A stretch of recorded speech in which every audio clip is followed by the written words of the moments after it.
ਸਤਨਾਮ ਸ੍ਰੀ ਸਤਨਾਮ ਸ੍ਰੀ ਵਾਹਿਗੁਰੂ ਸਾਹਿਬ ਜੀ। तब सतगुर बाबर कहो तुम हम उपकार विसार। ਮਹਾਰਾਜ ਕਹਿਣ ਲੱਗੇ, ਦੇਖ ਬਾਬਰ, ਟਾਈਮ ਆਏਗਾ ਤੁਸੀਂ ਲੋਕ ਭੁੱਲ ਜਾਓਗੇ। ਰਾਜ ਦਾ ਨਸ਼ਾ ਐਸੀ ਚੀਜ਼ ਹੈ, ਜਿਹਦੇ ਕੋਲ ਵੀ ਰਾਜ ਆਉਂਦਾ ਹੈ ਉਹ ਦੂਜੇ ਦੇ ਉਪਕਾਰ ਭੁੱਲ ਜਾਂਦਾ। ਸੰਸਾਰ ਦੀ ਰੀਤੀ ਹੈ, ਦੁਨੀਆ ਵਿੱਚ ਕੋਈ ਕਿਸੇ ਦੇ ਗੁਣਾਂ ਨੂੰ ਯਾਦ ਨਹੀਂ ਰੱਖਦਾ। ਕੋਈ ਮਹਾਂਪੁਰਸ਼ ਹੋਵੇ ਤਾਂ ਭਾਵੇਂ ਕਿਸੇ ਦਾ ਅਹਿਸਾਨ ਯਾਦ ਰੱਖ ਲਵੇ, ਦੁਨਿਆਵੀ ਬੰਦਾ ਨਹੀਂ ਰੱਖਦਾ। ਛੋਟੇ ਤੋਂ ਛੋਟਾ ਉਪਕਾਰ ਤੇ ਵੱਡੇ ਤੋਂ ਵੱਡਾ ਉਪਕਾਰ ਲੋਕ ਭੁੱਲ ਜਾਂਦੇ ਆ। ਜੇ ਤੁਸੀਂ ਲੋਕ ਮੁਗਲ ਬਾਦਸ਼ਾਹ ਤੁਹਾਡੇ ਆਉਣ ਵਾਲੀਆਂ ਪੀੜ੍ਹੀਆਂ ਦੇ ਵਿੱਚ ਸਾਡਾ ਕੀਤਾ ਉਪਕਾਰ ਭੁੱਲ ਜਾਓਗੇ। काटोगे हम हंस शेर तो फिर लेहूं दार। ਤੇ ਅਸੀਂ ਫਿਰ ਤੁਹਾਨੂੰ ਦਿੱਤਾ ਹੋਇਆ ਰਾਜ ਤੁਹਾਡੇ ਅੰਸ਼ ਕੋਲੋਂ ਵਾਪਸ ਲੈ ਲਵਾਂਗੇ, ਕਿਉਂਕਿ ਤੁਸੀਂ ਸਾਡੀ ਅੰਸ਼ ਦੇ ਸਿਰ ਕੱਟੋਗੇ। ਜਿਨ੍ਹਾਂ ਤੋਂ ਰਾਜ ਲਿਆ ਹੈ ਉਹਨਾਂ ਦੇ ਬੱਚਿਆਂ ਨੂੰ ਤੁਸੀਂ ਨੀਹਾਂ 'ਚ ਚਿਣੋਗੇ, ਤਤੀਆਂ ਤਵੀਆਂ ਤੇ ਬਹਾਓਗੇ, ਉਹਨਾਂ ਦੇ ਸੀਸ ਲਾਓਗੇ। ਫਿਰ ਤੁਸੀਂ ਦੱਸੋ ਕਿਵੇਂ ਉਸ ਰਾਜ ਦੇ ਅਧਿਕਾਰੀ ਹੋਵੋਗੇ? ਨਹੀਂ, ਫਿਰ ਅਸੀਂ ਰਾਜ ਵਾਪਸ ਲਵਾਂਗੇ ਜਦੋਂ ਤੁਸੀਂ ਇਹੋ ਜਿਹੀਆਂ ਕਰਤੂਤਾਂ ਕਰੋਗੇ। तब बाबर सुन के हाथ जोड़े। ਇਹ ਸੁਣ ਕੇ ਬਾਬਰ ਨੇ ਹੱਥ ਜੋੜ ਲਏ। अमरी कुल के मां तुम सिर तोड़े। ਕਹਿਣ ਲੱਗਾ, ਐਸਾ ਕਿਵੇਂ ਹੋ ਸਕਦਾ ਹੈ? ਬਾਬਰ ਕਹਿੰਦਾ, ਮਹਾਰਾਜ ਏਦਾਂ ਨਹੀਂ ਹੋ ਸਕਦਾ। ਅਸੀਂ ਤੁਹਾਡਾ ਅਹਿਸਾਨ ਨਹੀਂ ਭੁੱਲਾਂਗੇ, ਤੁਹਾਡੀ ਬਖਸ਼ਿਸ਼ ਨੂੰ ਅਸੀਂ ਨਹੀਂ ਵਿਸਾਰਾਂਗੇ। ਸਾਡੀ ਕੁੱਲ ਤੁਹਾਡੀ ਕੁੱਲ ਨੂੰ ਕਿਵੇਂ ਸਜ਼ਾ ਦੇਵੇਗੀ? ਬਾਬਰ ਨੂੰ ਕੀ ਪਤਾ ਸੀ ਕਿ ਆਉਣ ਵਾਲੇ ਸਮੇਂ ਕੀ ਭਾਣਾ ਵਰਤਣਾ ਹੈ। ਆਉਣ ਵਾਲੇ ਸਮੇਂ ਨੂੰ ਤਾਂ ਮਹਾਂਪੁਰਸ਼ ਜਾਣਦੇ, ਦੂਸਰਾ ਨਹੀਂ ਜਾਣਦਾ। ਮਹਾਰਾਜ ਦੱਸ ਰਹੇ ਸਨ, ਕਹਿੰਦੇ ਸਮਾਂ ਆਵੇਗਾ ਜਦੋਂ ਤੇਰੇ ਬੱਚੇ ਸਾਡੇ ਬੱਚਿਆਂ ਨੂੰ ਦੁੱਖ ਦੇਣਗੇ। ਸਾਡੇ ਆਉਣ ਵਾਲੀਆਂ ਪੀੜ੍ਹੀਆਂ ਨੂੰ ਤਤੀਆਂ ਤਵੀਆਂ ਤੇ ਬਹਾਇਆ ਜਾਏਗਾ, ਸਾਡੇ ਸੀਸ ਲਾਏ ਜਾਣਗੇ, ਸਾਨੂੰ ਆਰਿਆਂ ਨਾਲ ਚੀਰਿਆ ਜਾਏਗਾ, ਸਾਡੇ ਪਰਿਵਾਰਾਂ ਨੂੰ ਨੀਹਾਂ 'ਚ ਚਿਣਿਆ ਜਾਏਗਾ। ਉਸ ਵੇਲੇ ਅਸੀਂ ਫਿਰ ਰਾਜ ਵਾਪਸ ਲੈ ਲਵਾਂਗੇ। हम तुझ रखै मुरीदी दावे। ਬਾਬਰ ਕਹਿੰਦਾ, ਨਹੀਂ ਮਹਾਰਾਜ, ਅਸੀਂ ਤੇ ਤੁਹਾਡੇ ਤੇ ਮੁਰੀਦੀ ਦਾਵਾ ਰੱਖਾਂਗੇ। ਅਸੀਂ ਤਾਂ ਤੁਹਾਨੂੰ ਆਪਣਾ ਗੁਰੂ ਪੀਰ ਮੰਨਾਂਗੇ। हम कुल के मां तुम हाथ जलावे। ਸਾਡੀ ਕੁੱਲ ਤੁਹਾਡੇ ਤੇ ਕਿਵੇਂ ਹੱਥ ਚੁੱਕੇਗੀ? ਭਾਵ ਨਹੀਂ ਚੁੱਕੇਗੀ, हिंद वस पाई हिंदू पीरा। ਕਿਉਂਕਿ ਸਾਨੂੰ ਸਾਡੇ ਪੈਗੰਬਰ ਨੇ ਵੀ ਦੱਸ ਦਿੱਤਾ ਹੈ, ਮੇਰੀਆਂ ਅੱਖਾਂ ਖੁੱਲ ਗਈਆਂ ਹਨ, ਮੈਂ ਦੇਖ ਕੇ ਆਇਆ ਹਾਂ ਕਿ ਸਾਡੇ ਪੈਗੰਬਰ ਹਜ਼ਰਤ ਮੁਹੰਮਦ ਸਾਹਿਬ ਨੇ ਕਿਹਾ ਹੈ ਵੀ ਨਾਨਕ ਦਾ ਰਾਜ ਹੈ ਹਿੰਦੁਸਤਾਨ ਵਿੱਚ। ਹਿੰਦੁਸਤਾਨ ਦੀ ਧਰਤੀ ਦਾ ਮਾਲਕ ਨਾਨਕ ਹੈ, ਤੇ ਜੇ ਨਾਨਕ ਦੇ ਖਿਲਾਫ ਅਸੀਂ ਜਾਵਾਂਗੇ ਤੇ ਉਹ ਆਪਣਾ ਰਾਜ ਖੋਹ ਲੇਗਾ। ਇਸ ਕਰਕੇ ਅਸੀਂ ਸਾਡੇ ਆਉਣ ਵਾਲੇ ਬੱਚੇ ਸਾਰੇ ਤੁਹਾਨੂੰ ਮੰਨਾਂਗੇ। तुम पीरन के सिर हो पीरा। ਸਾਡੇ ਤਾਂ ਪੈਗੰਬਰ ਨੇ ਵੀ ਕਿਹਾ ਹੈ ਕਿ ਗੁਰੂ ਨਾਨਕ ਇਸ ਧਰਤੀ ਦਾ ਮਾਲਕ ਹੈ।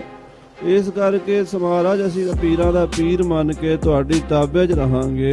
तुम तो बख्शी हमें जंगीर। ਤੁਸੀਂ ਤਾਂ ਸਾਨੂੰ ਜਗੀਰਾਂ ਦਿੱਤੀਆਂ ਹਨ, ਰਾਜ ਦਿੱਤੇ ਹਨ। ਅਸੀਂ ਤੁਹਾਡਾ ਦਿੱਤਾ ਰਾਜ ਲੈ ਕੇ ਤੁਹਾਡੇ ਬੱਚਿਆਂ ਨੂੰ ਕਿਵੇਂ ਨੀਹਾਂ 'ਚ ਚਿਣਾਂਗੇ? ਨਹੀਂ ਹੋ ਸਕਦਾ, ਇਦਾਂ ਨਹੀਂ ਹੋਏਗਾ। ਹਾਂਜੀ, हम हो मैं किस तुम्हें दगीर। ਅਸੀਂ ਕਿੱਦਾਂ ਤੁਹਾਡੇ ਤੋਂ ਉਲਟੇ ਹੋਵਾਂਗੇ? ਭਾਵ ਨਹੀਂ ਹੋਵਾਂਗੇ। जो हम तुम पर हाथ चकै तो तुम पतशाही ले हो। ਜੇ ਅਸੀਂ ਤੁਹਾਡੇ ਤੇ ਹੱਥ ਚੁੱਕਾਂਗੇ, ਤੁਹਾਨੂੰ ਤੁਹਾਡੇ ਆਉਣ ਵਾਲੇ ਬੱਚਿਆਂ ਨੂੰ ਨੀਹਾਂ ਵਿੱਚ ਚਿਣਾਂਗੇ ਜਾਂ ਤਤੀਆਂ ਤਵੀਆਂ ਤੇ ਬਿਠਾਵਾਂਗੇ ਜਾਂ ਉਹਨਾਂ ਦੇ ਸੀਸ ਲਾਵਾਂਗੇ, ਕੋਈ ਵੀ ਅਸੀਂ ਗਲਤੀ ਕਰਾਂਗੇ ਜਿਵੇਂ ਤੁਸੀਂ ਕਹਿ ਰਹੇ ਹੋ, ਮਾੜਾ ਜਿਹਾ ਵੀ ਅਸੀਂ ਤੁਹਾਡੇ ਘਰ ਦੇ ਖਿਲਾਫ ਚੱਲਾਂਗੇ ਤਾਂ ਤੁਹਾਨੂੰ ਹੱਕ ਹੋਵੇਗਾ ਕਿ ਤੁਸੀਂ ਆਪਣੀ ਬਾਦਸ਼ਾਹੀ ਵਾਪਸ ਲੈ ਲਓ। इस करार के ऊपर आगे पतशाही दे हो। ਇਹ ਮੇਰਾ ਤੁਹਾਡਾ ਇਕਰਾਰ ਆ। ਬਾਬਰ ਕਹਿੰਦਾ, ਹੇ ਬਾਬਾ ਜੀ, ਇਸ ਇਕਰਾਰ ਤੇ ਆਪਾਂ ਇਕਰਾਰਨਾਮੇ ਹੁੰਦੇ ਆ ਨਾ, ਸਰਕਾਰਾਂ ਦੇ ਆਪਸ ਵਿੱਚ ਇਕਰਾਰਨਾਮੇ ਹੁੰਦੇ, ਸ਼ਰਤਾਂ ਹੁੰਦੀਆਂ, ਦੋਵਾਂ ਪਾਸਿਆਂ ਦੇ ਦਸਖਤ ਹੁੰਦੇ ਆ, ਸਾਈਨ ਹੁੰਦੇ ਆ। ਮੇਰੇ ਤੁਹਾਡੇ ਮਹਾਰਾਜ ਇਹ ਵਾਅਦੇ ਰਹੇ ਪੱਕੇ, ਤੁਸੀਂ ਰਾਜ ਦਿਓ ਮੈਨੂੰ, ਮੈਂ ਹਿੰਦੁਸਤਾਨ ਦਾ ਰਾਜ ਕਰਾਂਗਾ, ਮੇਰੀਆਂ ਆਉਣ ਵਾਲੀਆਂ ਪੀੜ੍ਹੀਆਂ ਵੀ ਤੁਹਾਡੀ ਤਾਬੇ ਰਹਿਣਗੀਆਂ। ਜੇ ਕਿਤੇ ਅਸੀਂ ਗਲਤੀ ਕਰੀਏ ਤੁਹਾਨੂੰ ਹੱਕ ਹੋਵੇਗਾ ਆਪਣਾ ਰਾਜ ਵਾਪਸ ਲੈ ਲਓ। ਹਾਂਜੀ, ਇਸ ਕਰਾਰ ਕਰਦੀ ਪਤਸ਼ਾਹੀ। ਸਾਧ ਸੰਗਤ ਜੀ ਆਖੋ ਸਤਨਾਮ ਸ੍ਰੀ, ਫਿਰ ਆਖੋ ਸਤਨਾਮ ਸ੍ਰੀ ਵਾਹਿਗੁਰੂ। ਧੰਨ ਗੁਰੂ ਨਾਨਕ ਸੱਚੇ ਪਾਤਸ਼ਾਹ, ਪਾਤਸ਼ਾਹਾਂ ਪਾਤਸ਼ਾਹ ਅਡੋਲਾ। ਐਸੇ ਸਤਿਗੁਰੂ ਪਾਤਸ਼ਾਹਾਂ ਦੇ ਪਾਤਸ਼ਾਹ ਗੁਰੂ ਨਾਨਕ ਸਾਹਿਬ ਜੀ ਨੇ ਬਾਬਰ ਨਾਲ ਇਕਰਾਰ ਕੀਤਾ ਤੇ ਉਹਨੂੰ ਪਾਤਸ਼ਾਹੀ ਹਿੰਦੁਸਤਾਨ ਦੀ 7 ਪੁਸਤਾਂ ਵਾਸਤੇ ਬਖਸ਼ ਦਿੱਤੀ। ਤੀਨ ਪਤਸ਼ਾਹਨ ਨਾਹੇ ਭੁਲਾਈ। ਸੋ 3 ਪੀੜ੍ਹੀਆਂ ਤੱਕ ਤਾਂ ਇਹਨਾਂ ਨੇ ਇਕਰਾਰ ਯਾਦ ਰੱਖਿਆ। ਬਾਬਰ ਨੇ ਤਾਂ ਰੱਖਣਾ ਹੀ ਸੀ, ਉਹਨੇ ਤਾਂ ਆਪ ਆਪਣੀ ਜ਼ੁਬਾਨ ਤੋਂ ਇਕਰਾਰਨਾਮਾ ਕੀਤਾ ਸੀ। ਬਾਬਰ ਗੁਰੂ ਨਾਨਕ ਸਾਹਿਬ ਦੇ ਭੈ ਵਿੱਚ ਚੱਲਿਆ, ਉਹਨੇ ਬਾਬੇ ਦੀਆਂ ਝਿੜਕਾਂ ਵੀ ਖਾਧੀਆਂ ਪਰ ਬਾਬੇ ਦੇ ਸਾਹਮਣੇ ਬੋਲਿਆ ਨਹੀਂ। ਗੁਰੂ ਨਾਨਕ ਸਾਹਿਬ ਨੇ ਉਹਨੂੰ ਮੂੰਹ ਤੇ ਕਹਿਤਾ ਸੀ ਤੂੰ ਜਾਬਰ ਹੈ, ਤੇ ਏਡੀ ਵੱਡੀ ਗੱਲ ਕਿਸੇ ਬਾਦਸ਼ਾਹ ਨੂੰ ਕਹਿਣੀ ਬਰਦਾਸ਼ਤ ਕਰਨੀ ਬੜੀ ਔਖੀ ਬਾਦਸ਼ਾਹ ਵਾਸਤੇ, ਪਰ ਉਹਨੇ ਕੀਤੀ। ਉਹਨੂੰ ਪਤਾ ਸੀ ਕਿ ਵੱਡੀ ਤਾਕਤ ਦੇ ਮਾਲਕ ਬੈਠੇ ਹਨ, ਇਹਨਾਂ ਦੇ ਸਾਹਮਣੇ ਮੇਰੀ ਕੋਈ ਪੇਸ਼ ਨਹੀਂ ਜਾ। ਤੇ ਫਿਰ ਹਮਾਯੂ ਉਹਦਾ ਬੇਟਾ ਸੀਗਾ, ਉਹਨੇ ਵੀ ਗੁਰੂ ਘਰ ਦਾ ਸਤਿਕਾਰ ਅਦਬ ਰੱਖਿਆ। ਸ਼ੇਰ ਸ਼ਾਹ ਸੂਰੀ ਤੋਂ ਇੱਕ ਵਾਰੀ ਹਮਾਯੂ ਹਾਰ ਗਿਆ ਤੇ ਵਜ਼ੀਰ ਨੂੰ ਪੁੱਛਿਆ ਵੀ ਮੇਰਾ ਤੇ ਰਾਜ ਭਾਗ ਚਲਾ ਗਿਆ, ਮੇਰੇ ਪਿਤਾ ਨੂੰ ਕਹਿੰਦੇ ਪੀਰ ਨਾਨਕ ਨੇ ਬਖਸ਼ਿਸ਼ ਕੀਤੀ ਸੀ, ਉਹਨਾਂ ਦਾ ਘਰ ਕਿੱਥੇ ਹੈ? ਵਜ਼ੀਰ ਨੇ ਆਖਿਆ ਇਸ ਵੇਲੇ ਉਹ ਤਾਂ ਜੋਤੀ ਜੋਤ ਸਮਾ ਗਏ, ਉਹਨਾਂ ਦੀ ਥਾਂ ਤੇ ਦੂਸਰੇ ਪਾਤਸ਼ਾਹ ਖੰਡੂਰ ਸਾਹਿਬ 'ਚ ਬੈਠੇ ਆ। ਹਮਾਯੂ ਖੰਡੂਰ ਸਾਹਿਬ ਆਇਆ, ਜੰਗ 'ਚੋਂ ਹਾਰ ਕੇ। ਗੁਰੂ ਅੰਗਦ ਸਾਹਿਬ ਬੱਚਿਆਂ ਨੂੰ ਵਿਦਿਆ ਪੜ੍ਹਾ ਰਹੇ ਸਨ, ਆਪਣੀ ਮਸਤੀ 'ਚ ਨਾਮ 'ਚ ਬੈਠੇ ਸਨ। ਹਮਾਯੂ ਨੂੰ ਸੀਗਾ ਕਿ ਮੈਂ ਐਡਾ ਵੱਡਾ ਬਾਦਸ਼ਾਹ ਉੱਠ ਕੇ ਮੇਰਾ ਸਤਿਕਾਰ ਕਰਨਗੇ, ਪਰ ਸਤਿਗੁਰੂ ਅਡੋਲ ਬੈਠੇ ਰਹੇ। ਉਹਦੇ ਬਾਦਸ਼ਾਹੀ ਹੰਕਾਰ 'ਚ ਥੋੜਾ ਜਿਹਾ ਉਛਾਲ ਆਇਆ ਤੇ ਤੇਗ ਨੂੰ ਮਿਆਨ 'ਚੋਂ ਕੱਢਿਆ ਵੀ ਮੈਂ ਸਿਰ ਲਾ ਦੇ ਇਹਨਾਂ ਦਾ। ਮਹਾਰਾਜ ਨੇ ਦੇਖਿਆ ਗੁਰੂ ਅੰਗਦ ਸਾਹਿਬ ਨੇ ਅੱਧੀ ਤਲਵਾਰ ਮਿਆਨ ਦੇ ਵਿੱਚ ਜਾਮ ਹੋ ਗਈ, ਅੱਧੀ ਬਾਹਰ। ਮਹਾਰਾਜ ਕਹਿੰਦੇ ਕੱਢ ਹੁਣ, ਇਹ ਤਲਵਾਰ ਇੱਥੇ ਕੱਢ ਰਿਹਾ, ਉੱਥੇ ਜੰਗ 'ਚ ਕੱਢਣੀ ਸੀ, ਮੈਦਾਨੇ ਜੰਗ 'ਚ ਸੂਰਮਿਆਂ ਤਰ੍ਹਾਂ ਲੜ ਕੇ ਮਰਨਾ ਸੀ। ਫਿਰ ਪੈਰੀ ਪੈ ਗਿਆ ਹਮਾਯੂ ਤੇ ਕਹਿਣ ਲੱਗਾ ਬਖਸ਼ੋ ਮਹਾਰਾਜ, ਖਤਾ ਹੋ ਗਈ। ਗੁਰੂ ਅੰਗਦ ਸਾਹਿਬ ਕਹਿੰਦੇ ਜੇ ਆ ਖਤਾ ਨਾ ਕਰਦਾ ਹੁਣੇ ਰਾਜ ਦਵਾ ਦਿੰਦੇ, ਪਰ ਹੁਣ 12 ਸਾਲ ਬਾਅਦ ਆਵੀਂ ਫਿਰ ਦਵਾਵਾਂਗੇ। ਆਪਣੇ ਮੁਲਕ ਚਲਾ ਗਿਆ ਹਮਾਯੂ, 12 ਸਾਲ ਬਾਅਦ ਆਇਆ, ਫਿਰ ਹਿੰਦੁਸਤਾਨ ਦਾ ਬਾਦਸ਼ਾਹ ਬਣਿਆ।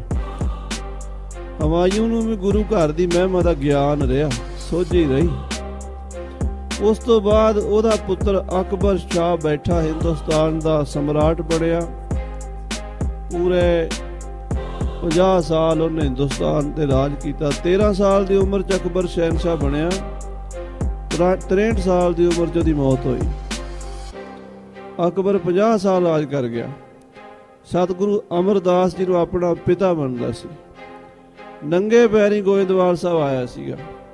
ਕਹਿੰਦੇ ਜਦੋਂ ਗੋਇੰਦਵਾਲ ਸਾਹਿਬ ਚੁਬਾਰਾ ਸਾਹਿਬ ਨੂੰ ਮੱਥਾ ਟੇਕਣ ਜਾ ਰਿਹਾ ਸੀ ਅਕਬਰ, ਤੇ ਮਰਿਆਦਾ ਹੈ ਰਾਜੇ ਮਹਾਰਾਜੇ, ਜਦੋਂ ਕਿਤੇ ਬਾਦਸ਼ਾਹ ਜਾਂਦਾ ਤਾਂ ਉਹਦੇ ਗਲੀ ਦੇ ਵਿੱਚ ਉਹ ਮੈਟ ਜੇ ਵਿਛਾ ਦਿੰਦੇ ਆ ਵੀ ਬਾਦਸ਼ਾਹ ਨੇ ਮੈਟ ਵਿਛਾ ਦਿੱਤੇ ਵੀ ਬਾਦਸ਼ਾਹ ਗੁਰੂ ਅਮਰਦਾਸ ਜੀ ਨੂੰ ਮਿਲਣ ਜਾ ਰਿਹਾ ਨੰਗੇ ਪੈਰੀ।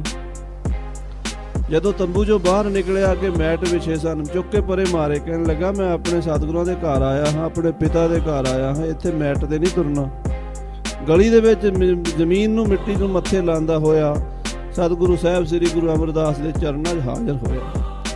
ਦਰਸ਼ਨ ਕੀਤੇ, ਗੁਰੂ ਸਾਹਿਬ ਜੀ ਦੇ ਨਾਲ ਬਚਨ ਬਿਲਾਸ ਹੋਏ ਤੇ ਮਹਾਰਾਜ ਜੀ ਧੰਨ ਗੁਰੂ ਅਮਰਦਾਸ ਸਾਹਿਬ ਜੀ ਲੰਗਰ ਦੇ ਵਿੱਚ ਪ੍ਰਸ਼ਾਦਾ ਦਾਲ ਨਹੀਂ ਸੀ ਛਕਿਆ ਕਰਦੇ, ਓਗਰਾ ਛਕਿਆ ਕਰਦੇ ਸਨ। ਬਾਥੂ ਜਿਹਾ ਇੱਕ ਪਦਾਰਥ ਹੁੰਦਾ, ਉਹਨੂੰ ਉਬਾਲ ਕੇ ਉਹਦਾ ਓਗਰਾ ਛਕਿਆ ਕਰਦੇ ਸੀ।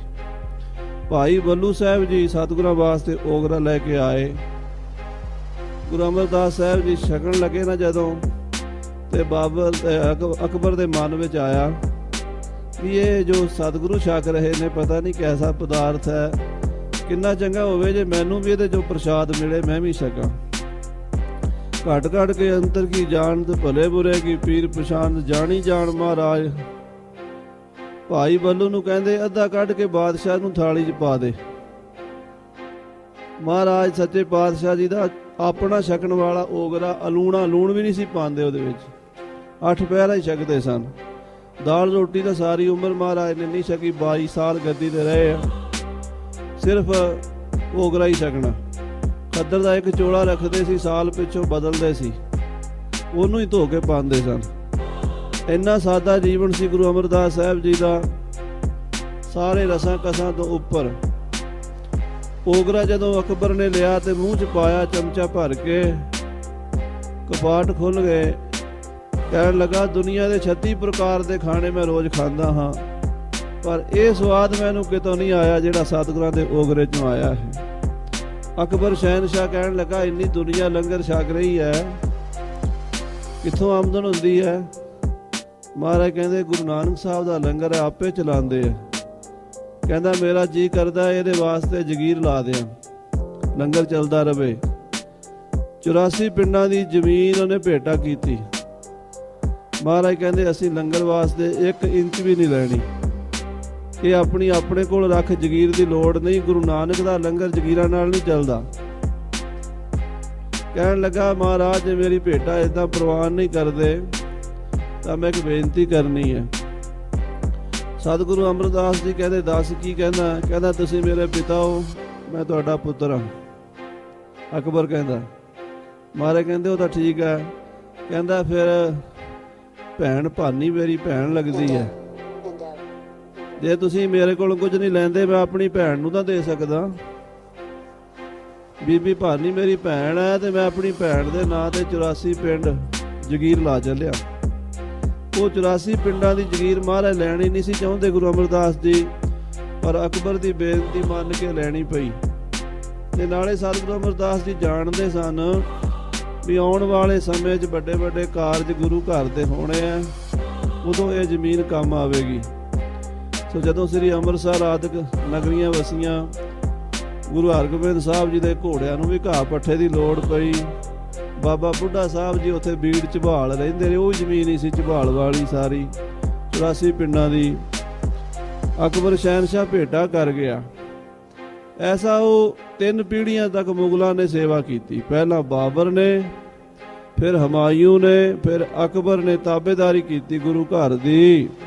ਬਾਬਰ ਦੇ ਸੋ ਹਿਮਾਯੂ ਪਇਓ, ਸੋ ਬਾਬਰ ਦਾ ਪੁੱਤਰ ਹਮਾਯੂ ਹੋਇਆ ਹੈ। ਹਿਮਾਯੂ ਨੇ ਫਿਰ ਅਕਬਰ ਜਇਓ, ਹਮਾਯੂ ਦਾ ਪੁੱਤਰ ਅਕਬਰ ਪੈਦਾ ਹੋਇਆ ਹੈ।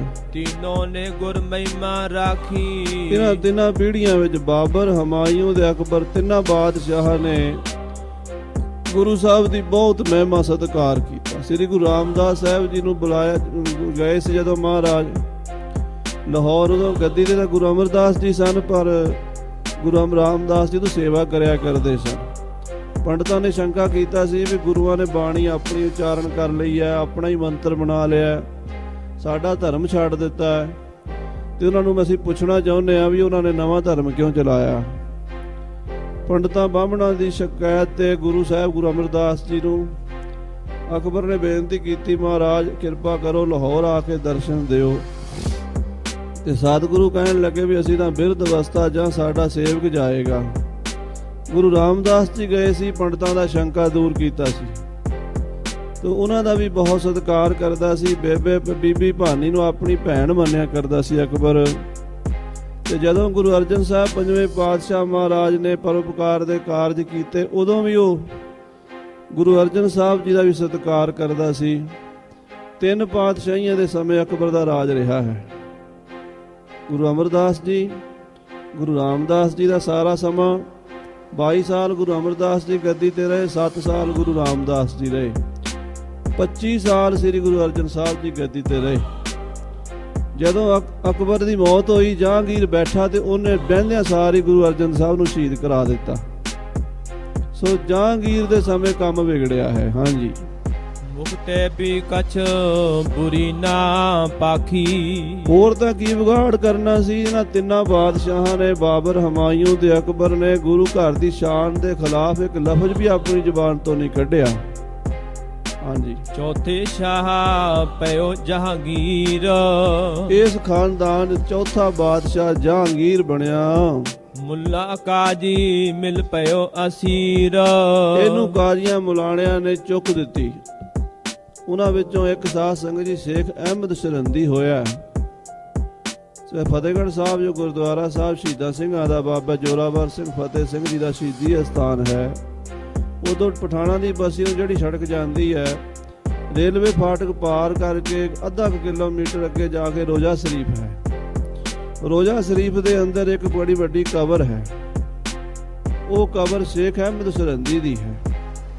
ਇਹ ਨਕਸ਼ਬੰਦੀ ਸਿਲਸਿਲਾ ਸੂਫੀਆਂ ਵਿੱਚ 12 ਸਿਲਸਿਲੇ ਹਨ, ਉਹਨਾਂ 'ਚ ਇੱਕ ਨਕਸ਼ਬੰਦੀ ਹੈ। ਉਸ ਸਿਲਸਿਲੇ ਦਾ ਸ਼ੇਖ ਅਹਿਮਦ ਸਰਹੰਦੀ ਹੋਇਆ। ਹਿੰਦੁਸਤਾਨ ਦੇ ਵਿੱਚ ਪੂਰੇ ਹਿੰਦੁਸਤਾਨ ਨੂੰ ਮੁਸਲਮਾਨ ਬਣਾਉਣ ਦਾ ਉਹਨੇ ਆਪਣੀ ਜ਼ਿੰਦਗੀ 'ਚ ਹੀ ਸੁਪਨਾ ਲਿਆ ਸੀ ਵੀ ਮੈਂ ਬਣਾ ਕੇ ਹੀ ਮਰਾਂਗਾ ਸਾਰੇ ਮੁਲਕ। ਪਰ ਸ਼ੇਖ ਅਹਿਮਦ ਸਰਹੰਦੀ ਦੀ ਪੇਸ਼ ਨਹੀਂ ਗਈ। ਗੁਰੂ ਅਰਜਨ ਸਾਹਿਬ ਮਹਾਰਾਜ ਦੀ ਬਾਣੀ ਦਾ ਐਸਾ ਪ੍ਰਤਾਪ ਸੀ ਕਿ ਮੁਸਲਮਾਨ ਵੀ ਸੁਖਮਨੀ ਸਾਹਿਬ ਪੜ੍ਹਨ ਲੱਗ ਪਏ ਸਨ। ਉਸ ਸ਼ੇਖ ਅਹਿਮਦ ਸਰਹੰਦੀ ਨੇ ਦੇਖਿਆ ਵੀ ਅਕਬਰ ਦੇ ਸਮੇਂ ਦਾਲ ਨਹੀਂ ਗਲਦੀ ਤੇ ਗੁਰੂ ਅਰਜਨ ਸਾਹਿਬ ਨੂੰ ਸ਼ਹੀਦ ਕਰਵਾਉਣਾ ਹੈ। ਉਹਨੇ ਜਹਾਂਗੀਰ ਨੂੰ ਬਾਦਸ਼ਾਹ ਬਣਾਉਣ ਵਿੱਚ ਪੂਰਾ ਰੋਲ ਅਦਾ ਕੀਤਾ। ਅਕਬਰ ਜਹਾਂਗੀਰ ਨੂੰ ਰਾਜ ਨਹੀਂ ਸੀ ਦੇਣਾ ਚਾਹੁੰਦਾ। ਕਹਿੰਦੇ ਜਹਾਂਗੀਰ ਰੱਜ ਕੇ ਸ਼ਰਾਬੀ ਸੀ ਔਰ ਸ਼ਰਾਬ ਵਿੱਚ ਇੰਨਾ ਧੂਤ ਹੋ ਕੇ ਪੈਂਦਾ ਸੀ ਵੀ ਉਹਨੂੰ 2-2 ਦਿਨ ਪਤਾ ਹੀ ਨਹੀਂ ਸੀ ਲੱਗਦਾ ਮੈਂ ਕਿੱਥੇ ਪਿਆ। ਉਹ ਆਪਣੇ ਪੋਤਰੇ ਨੂੰ ਰਾਜ ਦੇਣਾ ਚਾਹੁੰਦਾ ਸੀ ਅਕਬਰ, ਖੁਸਰੋ ਨੂੰ, ਤੇ ਖੁਸਰੋ ਨੇ ਬਗਾਵਤ ਕਰਤੀ ਜਦੋਂ ਜਹਾਂਗੀਰ ਨੇ ਕਬਜ਼ਾ ਕਰ ਲਿਆ ਸੀ ਸ਼ੇਖ ਅਹਿਮਦ ਸਰਹੰਦੀ ਦੀ ਮਦਦ ਨਾਲ। ਔਰ ਖੁਸਰੋ ਵਾਪਸ ਜਾਂਦਾ ਹੋਇਆ ਪੰਜਾਬ ਨੂੰ ਜਦੋਂ ਲੰਘਿਆ ਸੀ ਤੇ ਉਹਦੀ ਮਦਦ ਦਾ ਇਲਜ਼ਾਮ ਸ੍ਰੀ ਗੁਰੂ ਅਰਜਨ ਸਾਹਿਬ ਤੇ ਲਾ ਕੇ ਸ਼ੇਖ ਅਹਿਮਦ ਸਰਹੰਦੀ ਵਰਗਿਆਂ ਨੇ, ਚੰਦੂ ਵਰਗਿਆਂ ਨੇ ਸਤਿਗੁਰਾਂ ਨੂੰ ਸ਼ਹੀਦ ਕਰਾਇਆ ਸੀ।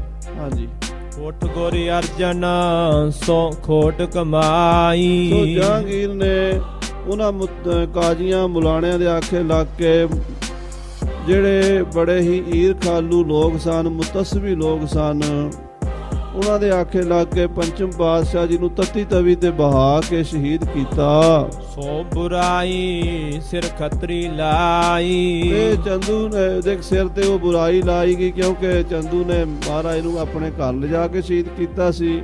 ਬੜੀ ਸਿਆਸਤ ਦੇ ਨਾਲ ਜਹਾਂਗੀਰ ਨੇ ਇਹ ਕੰਮ ਕਰਵਾਇਆ ਔਰ ਉਹਨੇ ਆਪਣੀ ਕਿਤਾਬ ਜਿਹੜੀ ਹੈ ਤੁਜ਼ਕੇ ਜਹਾਂਗੀਰੀ, ਉਹਨੇ ਆਪਣੀ ਹਿਸਟਰੀ ਲਿਖੀ ਹੈ।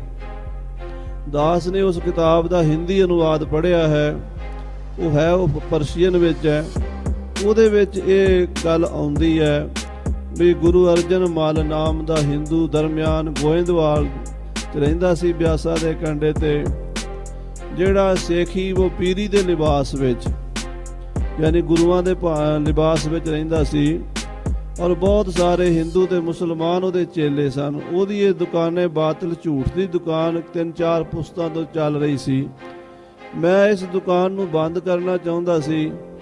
ਅਚਾਨਕ ਸਮਾਂ ਬਣ ਗਿਆ, ਖੁਸਰੋ ਇਧਰੋਂ ਲੰਘਿਆ ਤੇ ਗੁਰੂ ਅਰਜਨ ਨੇ ਉਹਨੂੰ ਬਾਦਸ਼ਾਹ ਹੋਣ ਦਾ ਆਸ਼ੀਰਵਾਦ ਦਿੱਤਾ, ਮੱਥੇ ਤੇ ਤਿਲਕ ਲਾਇਆ।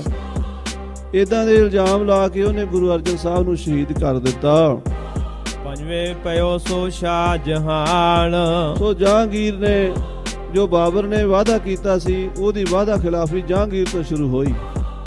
ਬਾਬਰ ਨੇ ਕਿਹਾ ਸੀ ਅਸੀਂ ਪੀੜ੍ਹੀ ਦਰ ਪੀੜ੍ਹੀ ਤੁਹਾਡਾ ਸਤਿਕਾਰ ਰੱਖਾਂਗੇ, ਪਰ ਚੌਥੀ ਪੀੜ੍ਹੀ ਕੰਮ ਵਿਗੜ ਗਿਆ ਤੇ ਪੰਜਵਾਂ ਬਾਦਸ਼ਾਹ ਇਸੇ ਘਰ ਵਿੱਚ, ਇਸੇ ਮੁਗਲਿਆ ਖਾਨਦਾਨ ਦਾ ਸ਼ਾਹਜਹਾਨ ਬਾਦਸ਼ਾਹ ਹੋਇਆ। ਕਰੇ ਹਿੰਦੂ ਕਈ ਮੁਸਲਮਾਨ। ਉਸ ਨੇ ਵੀ ਕਈ ਹਿੰਦੂਆਂ ਨੂੰ ਜ਼ਬਰਦਸਤੀ ਮੁਸਲਮਾਨ ਬਣਾਇਆ। ਛੇਵੋਂ ਪਇਓ ਸੋ ਸ਼ਾਹ ਨੁਰੰਗਾ। ਤੇ ਗੁਰੂ ਹਰਗੋਬਿੰਦ ਸਾਹਿਬ ਜੀ ਮਹਾਰਾਜ ਨਾਲ 4 ਜੰਗਾਂ ਹੋਈਆਂ। ਪਹਿਲੀ ਸ੍ਰੀ ਅੰਮ੍ਰਿਤਸਰ 'ਚ ਹੋਈ, ਦੂਸਰੀ ਸ੍ਰੀ ਹਰਗੋਬਿੰਦਪੁਰੇ ਹੋਈ, ਤੀਸਰੀ ਮਝਾਜ ਹੋਈ ਤੇ ਚੌਥੀ ਕਰਤਾਰਪੁਰ। ਇਹ ਸ਼ਾਹਜਹਾਨ ਦੇ ਟਾਈਮ ਹੀ 4 ਜੰਗਾਂ ਹੋਈਆਂ। ਤੇ ਫਿਰ 6ਵਾਂ ਬਾਦਸ਼ਾਹ ਇਸੇ ਖਾਨਦਾਨ 'ਚ ਔਰੰਗਜ਼ੇਬ ਹੋਇਆ। ਕਰਿਓ ਗੁਰੀਅਨ ਸੋ ਉਨਪੜ ਦੰਗਾ। ਉਹਨੇ ਤਾਂ ਹੱਦ ਹੀ ਕਰ ਦਿੱਤੀ ਗੁਰੂਆਂ ਨੂੰ। ਮਹਾਰਾਜ ਸੱਚੇ ਪਾਤਸ਼ਾਹ ਸ੍ਰੀ ਗੁਰੂ ਤੇਗ ਬਹਾਦਰ ਸਾਹਿਬ ਜੀ ਨੂੰ ਚਾਂਦਨੀ ਚੌਂਕ ਵਿੱਚ ਸ਼ਹੀਦ ਕਰ ਦਿੱਤਾ। ਹਰੀ ਕ੍ਰਿਸ਼ਨ ਉਹਨਾਂ ਬਾਲ ਮੰਗਾਏ। ਪਹਿਲਾਂ ਉਹਨੇ ਸ੍ਰੀ ਗੁਰੂ ਹਰਕ੍ਰਿਸ਼ਨ ਸਾਹਿਬ ਜੀ ਨੂੰ ਦਿੱਲੀ ਸੱਦਿਆ। ਪਹਿਲਾਂ ਉਹਦੀ ਵਿਗੜੀ ਗੁਰੂ ਹਰਿਰਾਏ ਸਾਹਿਬ ਦੇ ਨਾਲ, ਕਿਉਂਕਿ ਜਿਹੜਾ ਉਹਦਾ ਵੱਡਾ ਭਰਾ ਸੀ ਦਾਰਾ ਸ਼ਿਕੋ, ਉਹ ਬੜਾ ਸਾਧੂ ਮਹਾਪੁਰਸ਼ਾਂ ਵਾਲੀ ਬਿਰਤੀ ਰੱਖਣ ਵਾਲਾ, ਉਹ ਸ਼ੇਖ ਸ਼ਰਮਤ ਦਾ ਚੇਲਾ ਸੀ, ਫਕੀਰੀ ਬਿਰਤੀ ਵਾਲਾ ਸੀ। ਹਿੰਦੂ ਤੇ ਮੁਸਲਮਾਨ ਨੂੰ ਬਰਾਬਰ ਸਮਝਦਾ ਸੀ ਔਰ ਜੋ ਵੇਦਾਂ ਦੇ ਵਿੱਚ ਗਿਆਨ ਕਾਂਡ ਹੈ, ਉਪਨਿਸ਼ਦਾਂ ਹਨ, 108 ਉਪਨਿਸ਼ਦਾਂ ਹਨ ਵੱਡੀਆਂ, ਜਿਨ੍ਹਾਂ ਚੋਂ 11 ਮੁੱਖ ਹਨ।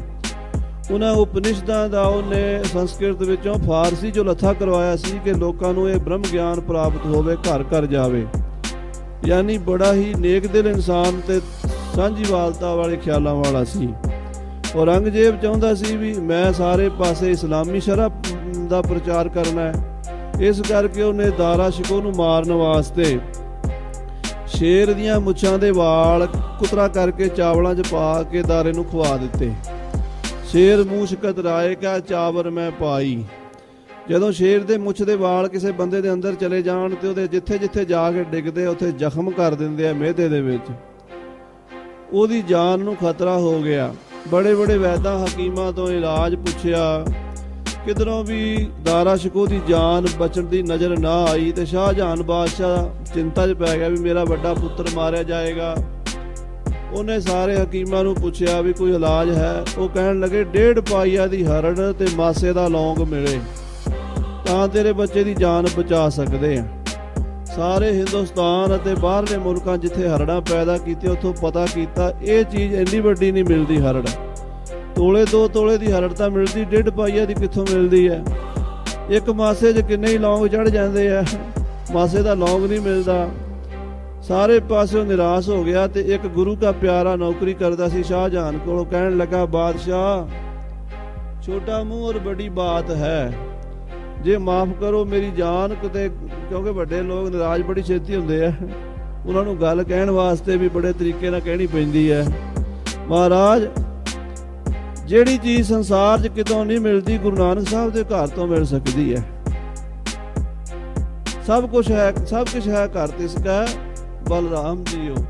ਤੁਸੀਂ ਸਤਿਗੁਰਾਂ ਦੇ ਘਰ ਤੋਂ ਦੋਵੇਂ ਚੀਜ਼ਾਂ ਮੰਗੋ, ਮਿਲ ਜਾਣਗੀਆਂ।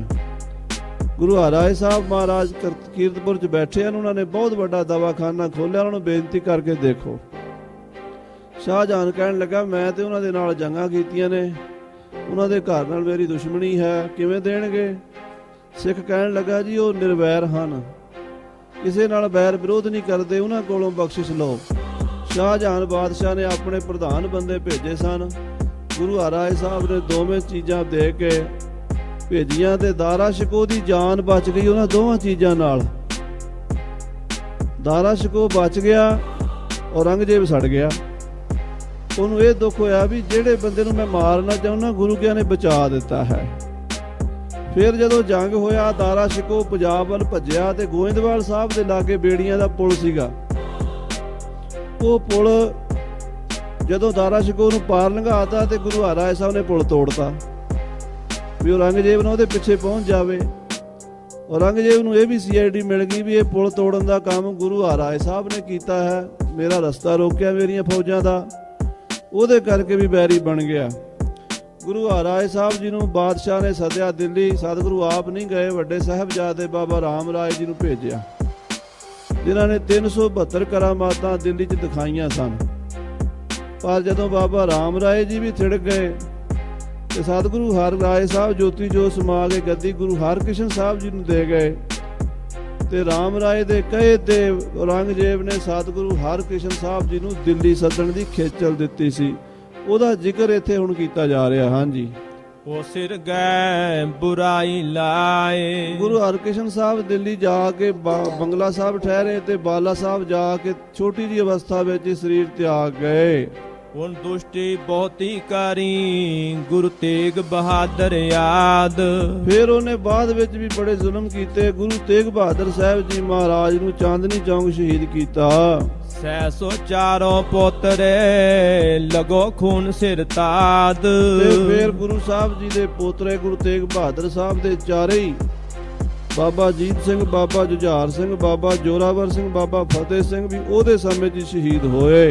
ਸ੍ਰੀ ਗੋਬਿੰਦ ਸਿੰਘ ਬਾਤ ਵਿਚਾਰੀ। ਸ੍ਰੀ ਗੁਰੂ ਗੋਬਿੰਦ ਸਿੰਘ ਸਾਹਿਬ ਜੀ ਮਹਾਰਾਜ ਨੇ ਸਾਰੇ ਹਾਲਾਤ ਦੇਖ ਕੇ ਹੀ ਇੱਕ ਪਾਤਸ਼ਾਹੀ ਨ ਰਹੀ ਸਾਰੀ। ਇਹ ਵਿਚਾਰ ਕਰ ਲਿਆ ਵੀ ਬਸ ਹੁਣ ਇਹਨਾਂ ਦਾ ਬੇੜਾ ਗਰਕ ਹੋਣ ਵਾਲਾ ਹੈ, ਪਾਪ ਦੇ ਘੜੇ ਭਰ ਚੁੱਕੇ ਹਨ।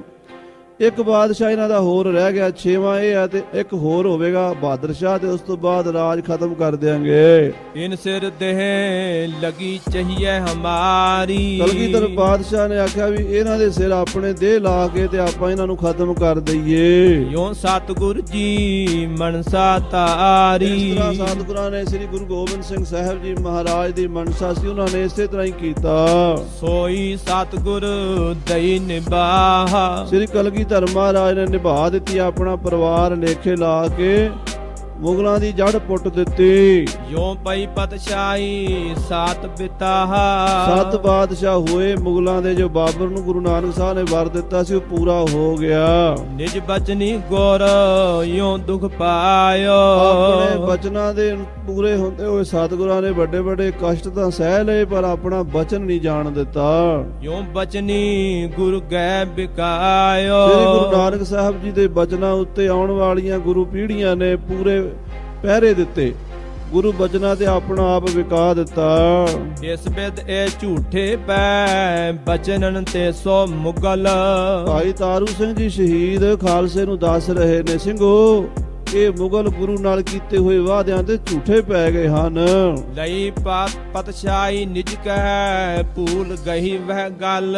ਜਿਹੜੀ ਗੁਰੂ ਸਾਹਿਬ ਤੋਂ ਇਹਨਾਂ ਨੇ ਰਾਜ ਭਾਗ ਲਿਆ ਸੀ ਉਹਦੇ ਗੱਲ ਭੁੱਲ ਗਏ ਹਨ।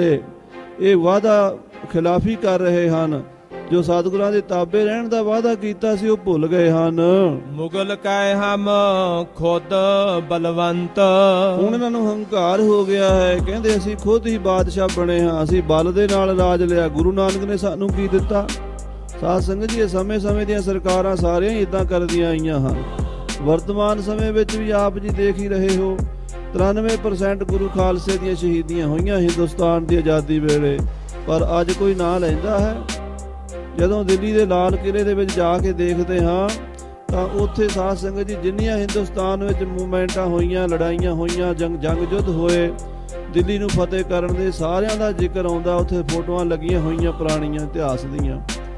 ਖਾਲਸੇ ਦੀ ਇੱਕ ਫੋਟੋ ਲੱਗੀ ਹੋਈ ਨਿਹੰਗ ਸਿੰਘਾਂ ਦੀ, ਬੜੀ ਚੜ੍ਹਦੀ ਕਲਾ, ਜਦੋਂ ਬਾਬਾ ਬਘੇਲ ਸਿੰਘ ਜੀ ਗਏ, ਪਰ ਥੱਲੇ ਲਿਖਿਆ ਹੋਇਆ ਜਾਟ ਮੂਵਮੈਂਟ, ਯਾਨੀ ਹੈ ਤਾਂ ਖਾਲਸੇ ਦਾ, ਖਾਲਸਾ ਸ਼ਬਦ ਨਹੀਂ ਲਿਖਿਆ, ਸਿੱਖ ਨਹੀਂ ਲਿਖਿਆ, ਥੱਲੇ ਜਾਟ ਲਿਖ ਦਿੱਤਾ ਹੈ। ਸੋ ਦਾਸ ਨੇ ਉਹ ਦੇਖਿਆ ਉੱਥੇ ਲਾਲ ਕਿਲੇ, ਤੁਸੀਂ ਵੀ ਜਾ ਕੇ ਦੇਖ ਲਓ, ਥੱਲੇ ਜਾਟ, ਯਾਨੀ ਖਾਲਸੇ ਦਾ ਪ੍ਰਤਾਪ ਜਿਹੜਾ ਹੈ ਉਹ ਕਿਸੇ ਨੂੰ ਚੰਗਾ ਨਹੀਂ ਲੱਗਿਆ, ਮੁੱਢ ਤੋਂ ਹੀ ਐਸਾ ਵਰਤਾਰਾ ਰਿਹਾ ਹੈ। ਸੋ ਇਹ ਅੰਗਰੇਜ਼ਾਂ ਦਾ ਜੋ ਵਰਤਾਰਾ ਸੀ, ਜੋ ਉਸ ਤੋਂ ਪਹਿਲਾਂ ਮੁਗਲਾਂ ਦਾ ਸੀ, ਅੰਗਰੇਜ਼ਾਂ ਨੂੰ ਵੀ ਸਤਿਗੁਰਾਂ ਦੀਆਂ ਬਖਸ਼ਿਸ਼ਾਂ ਨਾਲ ਹੀ ਇਹ ਸਮਾਂ ਮਿਲਿਆ ਸੀ, ਜਦੋਂ ਭੁੱਲ ਗਏ ਤੇ ਉਹ ਵੀ ਖਤਮ ਹੋ ਗਏ। ਸੋ ਇਸ ਤਰ੍ਹਾਂ ਖਾਲਸਾ ਜੀ ਇਹ ਜਿਹੜੇ ਮੁਗਲ ਹਨ ਅਕਿਰਤ ਘਣ ਹੋ ਗਏ ਹਨ। ਹਿੰਦੂ ਮਾਰ ਕੀਏ ਹਮ ਅੰਤ।